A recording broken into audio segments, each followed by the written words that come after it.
안녕하십니까, 인문학사랑입니다.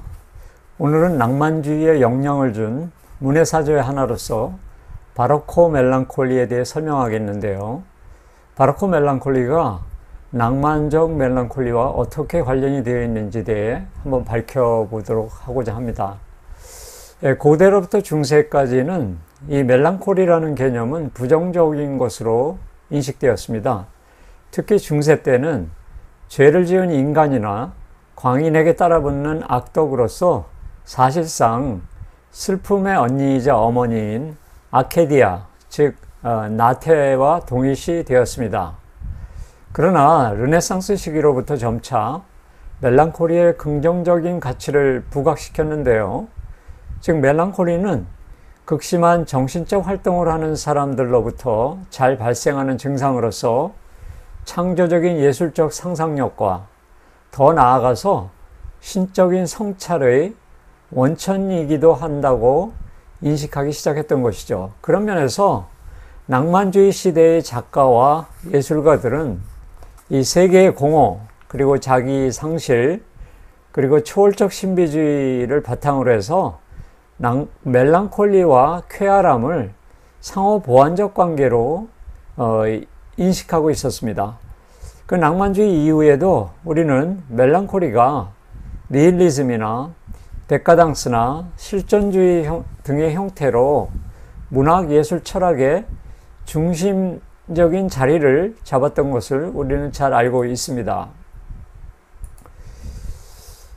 자, 이것은 프란치스코 고야가 사투르누스죠. 사투르누스가 자기 자식을 잡아먹는 장면을 생생하게 그려냈습니다. 사투르누스는 흙담집을 가진 상징적인 신이고요.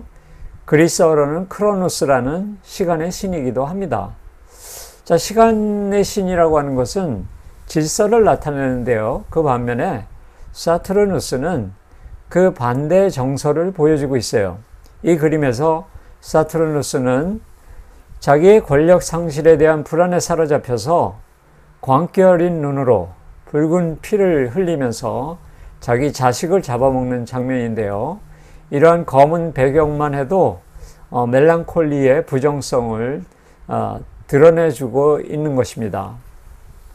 이처럼 멜랑콜리는 감정의 넘쳐 흐름으로 인해서 자기 자신이 탈화 상태에 들어가는 것을 말합니다. 그렇다면 이 화가 프란시스코 고야는 어떤 마음으로 이 그림을 그렸을까요? 천재적인 영감에 사로잡혀서, 즉 긍정적이고 사유적인 멜랑콜리에 압도된 심정에서 그렸을 수도 있고요. 혹은 그 당시 왕가의 사치와 비루함을 폭로하기 위한 목적일 수도 있고요. 아니면 당시 1808년 프랑스군의 침략으로 어수선한 정치 상황에서 궁정화가로서의 직업을 잃어버릴 수 있다는 불안감에 쌓여서 이 그림을 그렸을 수도 있습니다. 하여튼 불안과 멜랑콜리에 압도되어서 이 그림을 그렸다는 것은 확실합니다. 그리고 이 티슈바인의 긴 그림자 역시 화가가 인물의 고통과 사념이 얼마나 깊은지를 그림자의 길이로 표현하고 있습니다. 이 그림자가 보시면 현실적으로는 이렇게 나타나지 않는데요. 바닥을 거쳐서 벽을 통해서 천장까지 이렇게 이어지는 것을 알 수 있습니다. 자, 이 그림은 사실은 전형적인 멜랑콜리의 알레고리입니다. 여기서 상징과 알레고리의 차이를 한번 알아보고 넘어가죠. 상징이라고 하는 것은 지시하는 자와 지시 대상이 정확히 일치하지만 알레고리는 항상 다른 것을 가리키면서 의미가 끊임없이 지연되는 비동일성의 사유를 지향합니다. 전 시간에 우리가 낭만주의 정서의 대표적인 기표였던 막연한 정념이라는 말도 어떤 특정한 의미로 확정될 수 없는 알레고리적 언어라고 할 수 있습니다. 그런 면에서 알레고리는 상징을 세우기 불가능하고 확정적 의미나 진리가 사라진 시대의 서술 방식인 것을 우리가 알 수 있습니다. 자, 17세기 바로코 멜랑콜리는 어떤 과정을 거쳐서 18세기, 19세기 낭만적 멜랑콜리로 이어질 수 있었을까 한번 생각해 봅시다. 17세기에는 사실은 17세기 초에서 18세기 초에 이르는 시기는 전쟁과 약탈, 힘겨운 노동, 그 다음에 기아 열악한 주거 환경, 그리고 패스트로 인해서 유럽인들의 삶의 안정성이 위협받는 위기의 시대였다고 할 수 있습니다. 특히 1618년서부터 1648년에 이어지는 30년 전쟁의 폐해로 인해서 유럽 대부분의 국가들이 피폐해졌고, 특히 독일은 여러 가지 상황이 너무 어려워진 시기이기도 합니다. 그리고 민중들은 가뜩이나 살기 힘든데 엄격한 기독교 교리대로 살아야 하는 루터 정통주의가 민중들의 자유의지를 부정하고 예정서를 강조했을 뿐만 아니라 죄 지은 인간에게 절대적인 신앙을 요구함으로써 독일과 같은 신교 지역에서 멜랑콜리한 감성이 형성될 수 있는 정신적 토양을 제공했다고 할 수 있습니다. 그리고 16세기부터 나타난 코페르니쿠스의 태양 중심적인 세계관이 오히려 창조주와 무한에 대한 경외감이라는 긍정적 측면을 나타냈다는 면 말고도 동시에 인간 존재의 무상함과 덧없음의 감정으로 빠지게 하는 부정적인 측면을 야기하기도 한 것입니다. 자, 이러한 17세기 소에 형성된 바로코 멜랑콜리는 계몽주의와 기독교 경건주의와 프랑스 혁명을 통해서 많은 자유주의적인 이상이 삽입됨으로 인해서 18세기에는 낭만적 멜랑콜리로 변화되게 된 것입니다. 자, 이 그림은 화려하고 웅장한 바로코 건축물의 하나인데요. 그 당시 바로코 예술과 건축물들은 왕과 귀족들의 권력의 당당함과 기독교적인 구원의 엑스타시를 암시하고 있는데요. 이는 당시 귀족과 세속적인 삶으로부터 일어나는 우울감을 덮어버리려는 역할을 하기도 했습니다. 리하르트 알레빈이라는 그 비평가는 자신의 저서 거대한 세계 극장에서 화려한 궁전과 축제, 행사의 이면을 지적했는데요. 그에 따르면 궁전에서 삶을 영위하는 군주와 귀족들은 궁전의 공간을 그림과 장식과 수집품으로 가득 채우고 빈번하게 축제와 행사를 벌임으로써 삶의 공허함이 자신들을 엄습할 여지를 아예 차단해 버린다고 말합니다. 즉, 궁정 축제를 만들어낸 것은 빈 공간에 대한 공포인 것처럼 보인다라고 하는 것이죠. 여기서 빈 공간이라고 하는 것은 물리적 공간을 말하기도 하지만은 왕과 귀족들의 불안한 마음의 공간을 말하기도 합니다. 바로 이러한 측면은 오늘날 21세기를 사는 우리들의 상황과 너무나 비슷하기도 합니다. 자본이득이 노동이득을 훨씬 능가하고 공적 자본에 의존하는 비율이 높아지고 동시에 여유 시간이 많아지고, 그리고 물질적으로 풍요한 이 시대의 사람들이 각종 물질적 편의와 음식과 건강 유지 물질과 그리고 획일화된 공간과 획일화된 여가에만 몰두한 나머지 영적 단련을 위한 노력은 하지 않는 오늘날의 현상과 일맥상통한 것을 알 수 있습니다. 자, 이 그림은 안토니오 베레다라고 하는 17세기 화가의 그림인데요. 제목은 기사의 꿈이라는 작품입니다. 1650년대에 지은 작품인데요. 날개 달린 천사가 들고 있는 명대, 거기에는 그것은 언제나 찌르고 재빨리 날아오른 후 추락한다라는 글귀가 적혀 있습니다. 그래서 이 천사는 오로지 무상한 권력과 영광만을 추구하는 기사에게, 세속적인 영광만을 추구하는 기사에게 영적 구원의 길을 제시하고 있는 장면입니다. 여기서 해골은 메멘토 모리, 삶을 기억하라는 그러한 뜻이고요. 꽃, 그 다음에 페르소나를 상징하는 가면도 있고요. 폭력을 상징하는 권총도 있습니다. 그리고 부와 명예를 상징하는 귀금속과 동전과 그런 정물들이 놓여 있는데요. 이 그림은 전체적으로 인간의 무상을 상징합니다. 특히 하나 주목할 것은 성경책 위에, 성스러움을 상징하는 성경책 위에 세속을 상징하는 해골이, 무상함을 상징하는 해골이 놓여 있다는 것이죠.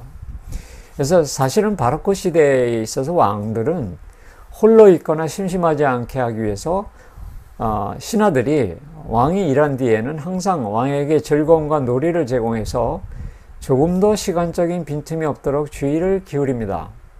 그러나 가장 높은 자리에 있기에 가장 크게 추락할 수 있다는 점에서 왕이란 존재는 인생의 무상함을 대변하는 자라고 할 수 있죠. 바로크 시대의 비극에서는 왕이라는 존재를 권력의 정점에 있으면서도 피조물이 처한 운명의 대표자, 즉 멜랑콜리의 대표적 알레고리로 표현하기도 했습니다. 그래서 파스칼은 왕은 언제 파멸할지도 모르기 때문에 놀고 즐기는 가장 미천한 신앙보다 더 불행할 것이라고 말합니다. 말하자면 군주를 하나의 피조물로 보는 관점이 이 바로크 시대에 생긴 것이죠. 자, 이 장면도, 이 그림도 같은 작가의 그림인데요. 알레고리 오브 베너티라고 하는 제목이 달려있네요. 베너티는 무상함 그런 뜻이고 라틴어로 바니투스라고 합니다. 그래서 날개 달린 천사가 그 당시에 스페인과 독일을 공통적으로 지배했던 황제 카를 5세의 두상이 얹어진 지구본을 가지고 있습니다. 이것은 황제의 영속하지 못한 권력의 무상함을 나타내기도 합니다. 권력의 상승과 몰락, 인생의 무상함을 그리는 화풍을 바니타스풍이라고 하는데요. 라틴어 바니타스는 아까도 얘기했듯이 베너티, 덧없음을 의미하고요. 바니타스 회화는 다양한 상징물을 제시해서 삶의 덧없음, 쾌락의 무익함, 즉 죽음의 숙명, 필멸성을 보여주는 예술 장르입니다.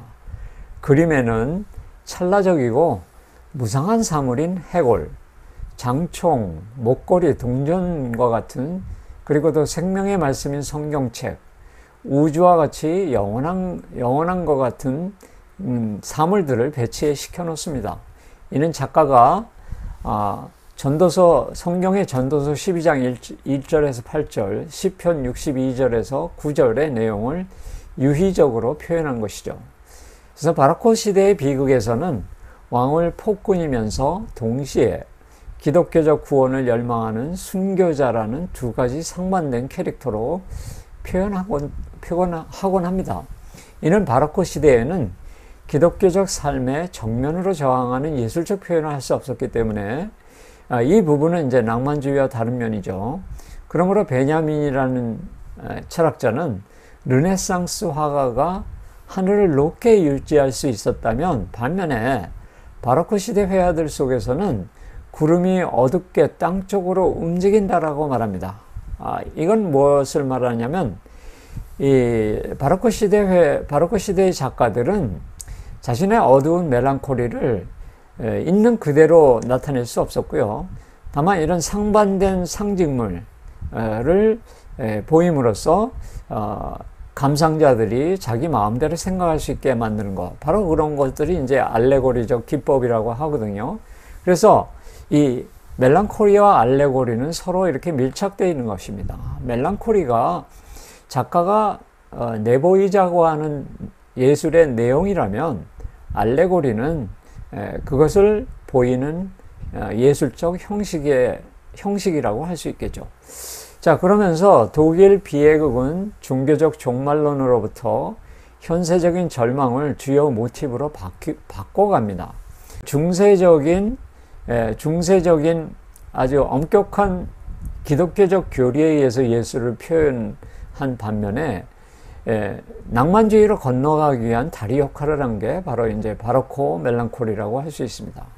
17세기 스페인 극작가 페드로 칼데론의 라비다 에스웨뇨, 인생은 꿈이다 에서부터 꿈을 매개로 인간의 비애를 유의적으로 표현하기 시작한 것이죠. 즉 삶 자체를 유의로 보는 관점, 나아가 예술작품을 유의로 보는 관점이 싹트기 시작한 것입니다. 낭만주의 문의자 철학자 프리드리히 힐러는 미적 경험을 위한 놀이충동 개념을 제시했는데요. 이 놀이충동 자체도 감각충동과 형식충동의 완전한 균형으로부터 생성된다고 주장하고요. 이는 낭만주의 이념인 자유와 이상을 잘 반영한 미학 이론이라고 할 수 있습니다. 그리고 스페인 칼데론이나 독일의 그리피스와 같은 바로코 극작가들의 영향이라고 할 수도 있습니다. 그래서 바로코 비극과 독일 비애극은 셰익스피어를 거치면서 종교적 역량을 완전히 벗어나서 마침내 질풍노도기의 희극적이고 세속적인 요소로 발전되었다고 할 수 있습니다. 자, 이 그림은 메멘토 모리라는 제목이 붙은 작품인데요. 죽음을 기억하라는 말입니다. 그래서 폼페이 유적지에서 발견된 것이고요. 프레스코화이고요. 직각자 양쪽에 황제의 왕관과 망토가 걸려 있고요. 그 다음에 오른쪽에는 거지의 가방과 옷이 걸려 있습니다. 이 둘은 정확하게 균형을 이루고 있습니다. 그리고 운명의 바퀴 위에 덧없는 나비가 펼쳐지고 있고요. 영광과 쾌락의 나비 위에 언제나 죽음 충동을 의미하는 해골이 가느다란 실에 매달려 있습니다. 이 가느다란 실에 매달려 있다는 것은 무엇을 말하죠? 아주 위태위태, 우리의 인간의 생명이 너무나 위태위태하다는 뜻입니다. 이 바퀴는 운명의 여신 포르투나를 의미하고요. 해골은 죽음에 대한 경고를 상징합니다.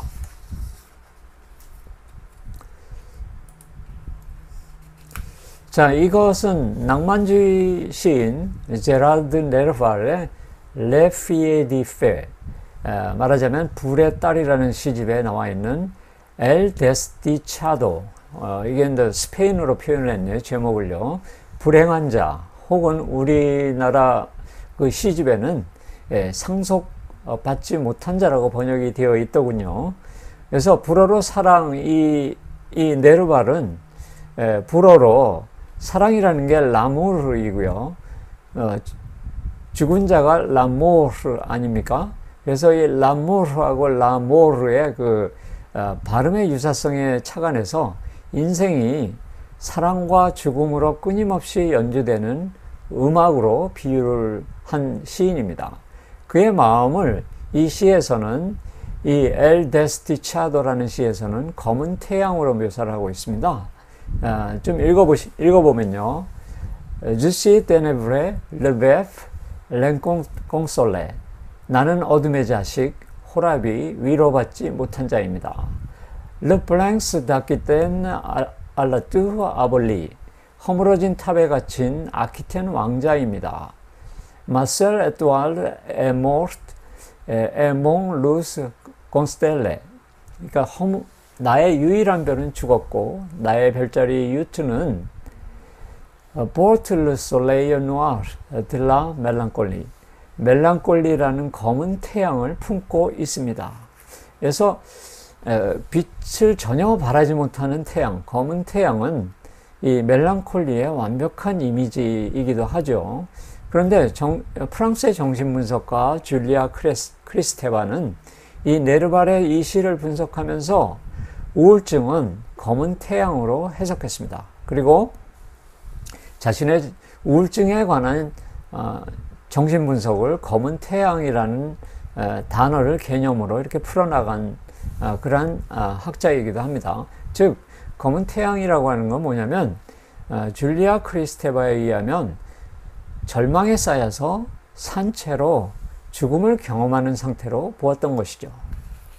자, 이러한 검은 태양이라는 개념도 역시 낭만주의적 멜랑콜리를 대표하는 알레고리라고 할 수 있습니다.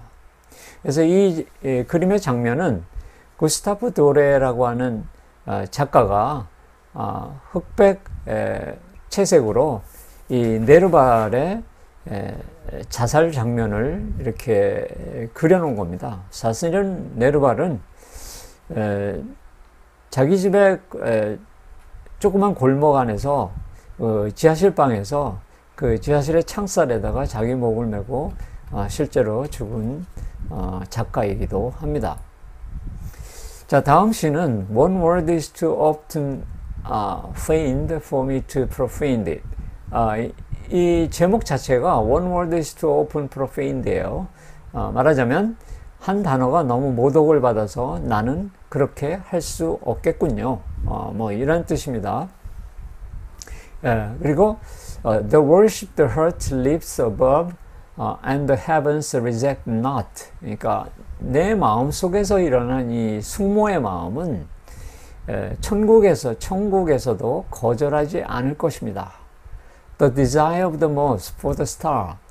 별을 향한 나방의 갈망을. Of the night for the morrow. 아침을 향한 밤의 갈망을. 뭐 이런 시인데요. 이 시는 셸리가 이탈리아 여행 때 사귀었던 토마스 윌리엄스 친구죠. 그의 아내 제인 윌리엄스를 사모하는 마음을 담아서 쓴 시입니다. 이 시의 제목은 사랑과 죽음, 즉 라모르와 라모르라는 네르발의 식기와 일맥상통하는 시입니다. 그래서 이 네르발이 말하는 라모르와 라모르가 하나라는 것도 역시 프로이트의 죽음 충동과 연결되는 말이죠. 나방이 별이나 불을 갈망하면 별에 도달하기 전에 나방은 죽을 수밖에 없는 상태가 되겠죠. 또 밤이 아침을 갈망하면 아침이 도래하면 그 전에 결국 밤은 아침을 만나기도 전에 이미 사라지게 되겠죠. 이것은 뭐 낭만적 아이러니이면서 프로이트나 라캉이 말하는 죽음 충동을 나타내는 말이기도 합니다. 자, 그래서 우리가 키워드를 죽음 충동과 검은 태양과 뭐 이런 개념을 통해서 죽음과 사랑이 하나의 몸체라는 것을 알 수 있고, 이는 긍정적 멜랑콜리의 영감을 받은 결과가 아닌가 이렇게 생각을 합니다. 자, 마지막 그림은 카스퍼 다비드 프리드리의 그림 중에서 가장 바니스타적인 그림입니다. 바니스타라고 하는 아까도 얘기했듯이 인간의 허무와 권력의 몰락과 그 인간의 무상함을 그린 화풍이라고 했죠. 이 캔버스를 잘 가로질러서 부풀어 오르는 광택이 나는 이 노란색 띠가 보이시지 않습니까? 이 띠는 바로 아래에 이 안개와 이 검은 사물들의 이 실루엣으로부터 우리의 시선을 위쪽으로 향하게 하는데요. 자세히 보면 달이 이렇게 원반 모양으로 떠 있는 것을 알 수 있습니다. 하늘에 매달려 있는 것을 알 수 있죠. 아마 이 노란색 하늘띠가 보름달이 안개 속을 뚫고 희미하게 이렇게 들어온 장면을 표현한 것이 아닌가 이렇게 생각을 하고요. 을씨년스럽게 서 있는 이 떡갈나무들의 검은 실루엣만으로 보면 나무들은 이제 너무 말라서 생명을 다한 것 같은 느낌이 들기도 합니다. 미술사가 윌리엄 보하는 무한에 대한 인간의 열망과 그것으로부터 영원한 분리라고 이렇게 표현을 했는데 서로 상반된 것이죠.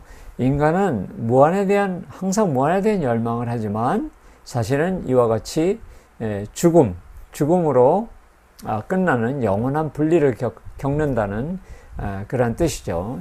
사실 이 그림은요, 폐허가 된 어떤 성당의 근처에 있는 묘지를 그린 것입니다. 그리고 사실은 여기 자세히 보시면은 검은 예복을 입은 그 수도사들이 장례 행례를 이루고 있어요. 여기 보시면은. 그래서 앞에 있는 사람들은 관을 어깨에 메고 걸어가고 있고요. 짙게 깔린 안개는 감상자의 마음속에 인간의 필멸성, 또 애도, 또 멜랑콜리의 안개를 마음속에 흩뿌려 놓는 것 같기도 하죠. 그리고 이 폐허라는 사실에 우리가 주목해야 되는데요.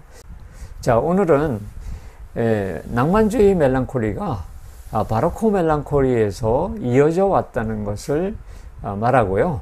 이 둘 사이의 상관관계에 대해서 말씀드렸습니다. 그리고 다음 시간에 또 찾아뵙도록 하겠습니다.